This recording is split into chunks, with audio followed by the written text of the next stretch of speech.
Telangana municipal ఎన్నికల పోరు కాంగ్రెస్ పార్టీలో తీవ్ర అంతర్గత పోరుకు దారితీసింది.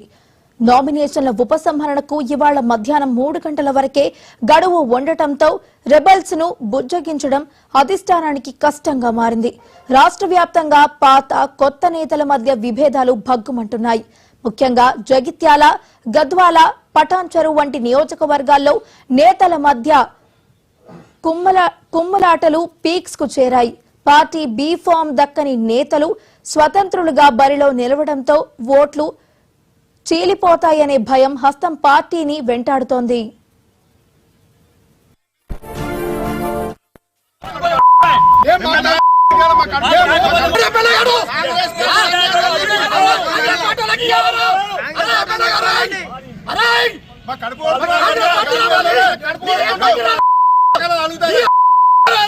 పోయినసారి కూడా బీఫామ్ ఏంటి బీఆర్ఎస్ అంటే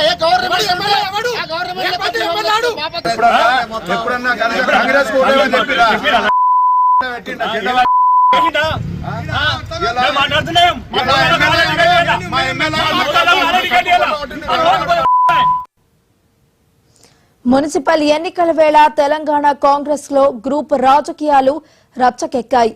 నామినేషన్ల ఉపసంహరణకు గడువు ముగియనుండటంతో రెబల్ అభ్యర్థుల బెడద పార్టీకి పెద్ద తలనొప్పిగా మారింది. పాత కాంగ్రెస్ శ్రేణులకు ఇతర పార్టీల నుండి వచ్చిన నేతలకు మధ్య టికెట్ల చుచ్చు ముదిరింది.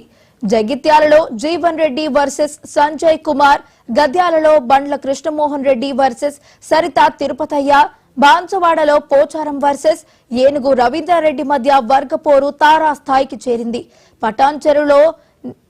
పటాన్చెరులోనైతే ఏకంగా 3 నేతల మధ్య ఆధిపత్య పోరు సాగుతోంది. కొంతమంది రెబల్స్ నామినేషన్లు వేసి ఫోన్ స్విచ్ ఆఫ్ చేసి అండర్ గ్రౌండ్ లోకి వెళ్లడం పార్టీ శ్రేణుల్లో ఆందోళన కలిగిస్తోంది. 3 గంటలలోపు వీరిని దారిలోకి తెచ్చేందుకు అధిష్టానం శతవిధాలా ప్రయత్నిస్తోంది.